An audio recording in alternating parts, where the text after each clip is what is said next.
Erinnya ali Musa Segani Road Councillor wa Kawempe South atwala emiriko omwenda omuli Mulago 1, Mulago 2, Mulago 3, Wandegeya, Makerere 1, Makerere 2, Makerere 3, bwayiseeyo okubiri ne bwayiseeyo okusatu.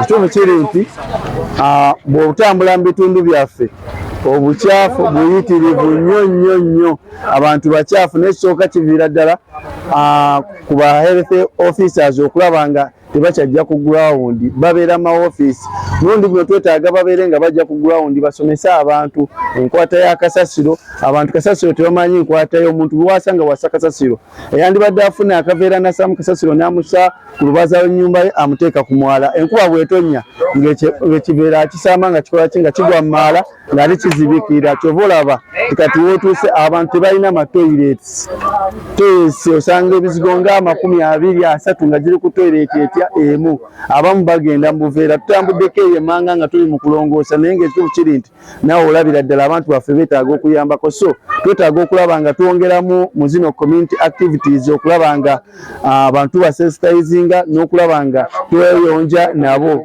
bennyini tugenda okubaira nga tubangeejinga nga tuba tuzze okukola activities n'ez'okulongoosa nga si ffe tukola ola nga nabo babeera paati ku kitundu ky'okulongoosa. Amaanyi nze Sekyanzi Jackson kola Museveni Irunga supervisor. Bannakampala balina okugolokoka baleme okulowooza nti KCC enaatera n'okutuuka mu nnyumba zaabwe basiimuulire.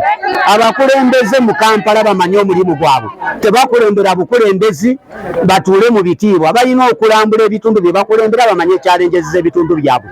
Abantu kasasira ajjudde mu buli bukubo bwonna mu bibuga mu zigeto kasasira atuuse ku mbalaza z'abantu balandi road bali bize basooza ssente ku bapangisa baabwe tebafaayo kubawa buyonjo.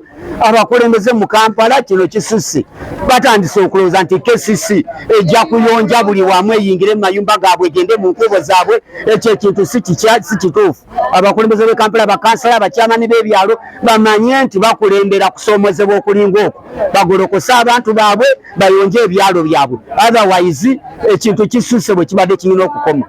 Mujje tukolere abantu muzeeyi yagambye kino ekisanja tetugenda kwebaka tetubongoota kisanja tetugenda kubongoota mujje tukolere abantu koza obuweereza abantu babwetaaga. Onjo mu community nze bunkwatako nnyo kuba bwe mulamwa kwegyo gumu gwe twagala okupromotinga nga ntuse ku East African community era ne mu treaty obuwayiro 1012 bulambika bulungi ensonga eyo constitution yaffe article 39 ega tulina okubeeramu environment ng'eri clean ne NEMA acts ne public health act ezo zonna zoogera ku importance erimu buyonjo mu community. So tutuuseeko wano Mulago 2 eno yembeera gye tusanze naye nze njagala kusaba nti tetwagalaga nti ebitongole ebitwala cleanness byokka naffe nga bannayuganda kitukakatikako okuba nti tweyonjeza we tukola ki we tusula tuyina obligation wansi wa constitution yaffe okuba nti tucleaninga we tusula tosobola kweyagayira mu mbeera bweti. So njagala nze era kyekinzije ewange gye mbeera e Makindye nzije wano nkwatire wamu nammwe maybe tulage ekiri mu kuyonja community gye tubeeramu etuyamba okulwanyisa obulwadde n'omuntu oba olina ka business ko kookola takwenyinyala naye bw'asanga embeera bweti ojja kumanya nti business awe ejja kugwa. So njagala kusaba abakulu bonna bajje batwegatteko tubeere nga tukikola nga ekintu maybe nga lumu mu mwezi nga tulongoosa obuwangwa bwaffe ne wetuwangalira era njagala nnyo okusiima CDF waffe kuba ffe ekyo ekitebe kye tugiddemu n'omukulembeze His Excellency be batuma okujja eno wansi mu bantu tulabe embeera ebalimu n'okuba nti tubayamba okubalaga obulungi obuli mu kulongoosa n'okubakumba nga ffe bannayuganda naffe okwekwatiramu. So tusaba KCC nayo ejje wansi ku bantu omulimu gwe mukola njagala gweyanza naye njagala kugamba kino ekisanya muzeeyi yagambye si kyatulo si kyakwebaka amu tetukyebaka tulina okuwangayira mu community nga tugyeyagayiramu tulyoke tutuuke ku gye bayita middle income status omukulembeze gye yayogeddeko. So nze saagala bamalamu maanyi naye njagala kugamba nti eno y'entandikwa ey'okubeera mu communities ennungi ennyonjo ze tujja okuwangaliramu nga tweyagayiramu. So tweyongere okukola omulimu guno. Tuline town clerk wano naye azze n'alaba embeera eri wano era naye atusuubiza okuba nti agenda kujja yeegatte ku bantu aba community eno ayongeremu weewaawo n'okuba nti maybe budget erongoosa mu communities n'abantu bakumbakumba nabo bakwatire wamu ne gundi ne institutions zino okuba nti babeera mu communities ennungi.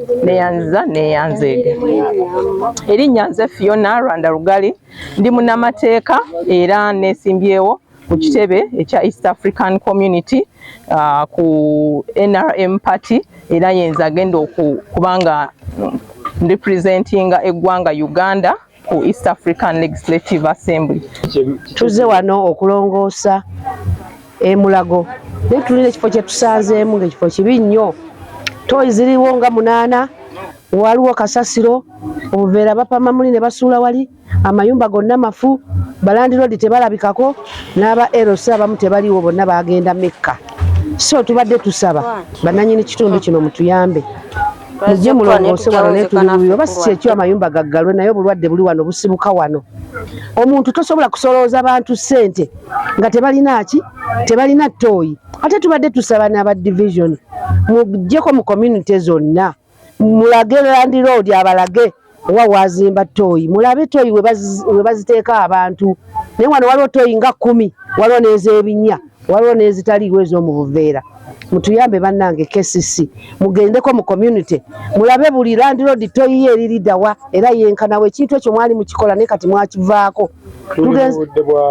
Tuli mu budde bw'Ebola kintu ekyo mwakikolanga naye kati temukyajja mu community mujje mulambule mulabe buli landiroodi ttooyi eruwa kubanga wano ttooyi ziringa 10 ate nga zonna nfu kyokka balina abaana.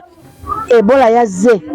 So tubadde tusaba bannaye mutuyamba aba community naye ekiri wano Mulago kibi waliwo ekifo kye tusanzeemu nga n'aba LC abamu tebaliiwo n'abakyala yeekubidde ku mulanga simanyi chairman yagenda bweru ate nga kakiiko kaliko abantu bangi.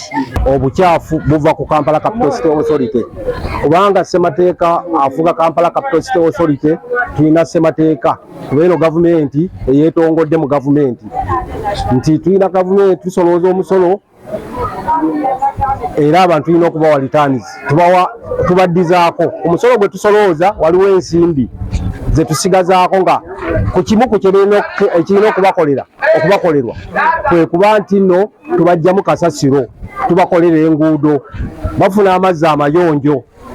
Katona asiimula otugamba tuyingizenga asooka alindeko siimula agenda nnyiga.